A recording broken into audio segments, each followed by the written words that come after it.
அன்னைக்கு வந்து college final டே. எப்பொழுதுமே நாங்கள் வெளியே போகிறோன்னு பிளான் போட்டோம்னா நடந்ததே கிடையாது. பட் அன்னைக்கு வந்து ஈவினிங் போல் காலேஜில் ஃபங்க்ஷன் மாதிரி வச்சு முடிக்கிற மாதிரியும், காலையில் வந்து ஃப்ரீயாக தான் இருந்தோம். அதனால் எல்லாருமே வெளியே போகலான்னு சொல்லிட்டு பிளான் போட்டு வச்சுருந்தோம். நாங்கள் என்ன பண்ணோம்னா, ஃபஸ்ட்டு ஒரு துணி கடைக்கு போயிட்டு சும்மா சுற்றி மட்டும் பார்த்துக்கிட்டு இருந்தோம். அவங்க வெளியே போங்கன்னு சொல்கிற அளவுக்கு நாங்கள் செல்ஃபி எடுத்து தள்ளியிருக்கோம்னா பாருங்களேன். பட் அவங்க வெளியே போங்கன்னுலாம் சொல்லலை. நாங்களே அப்படியே நாசுக்காக வெளியே வந்துட்டோம்.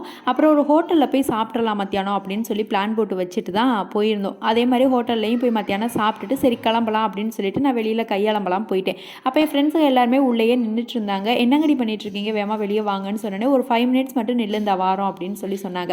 5 மினிட்ஸ்க்கு அப்புறம் வெளியே வந்துட்டு என் கண்ணை போத்திட்டு உள்ளே கூட்டு போனாங்க. எனக்கு அப்போ புரியவே இல்லை என்ன பண்ணுறீங்க அப்படின்னு. பார்த்தா 2 நாள் கழிச்சு எனக்கு பர்த்டே வரதுனால பர்த்டே சர்ப்ரைஸ் பண்ணுறதுக்காக எல்லாத்தையும் டெக்கரேட் பண்ணி அழகாக கேக் வாங்கிலாம் வெட்டி அழகாக செலிப்ரேட் பண்ணியிருந்தாங்க. எனக்கு உண்மையாகவே அந்த பர்த்டே ரொம்பவே ஸ்பெஷலாக மாறிடுச்சு. உண்மையாகவே நான் அதை எக்ஸ்பெக்ட் பண்ணவே இல்லை. உங்கள் ஃப்ரெண்ட்ஸ் இது மாதிரி உங்களுக்கு சர்ப்ரைஸ் பண்ணியிருக்காங்களா? கமெண்ட்டில் சொல்லுங்கள்.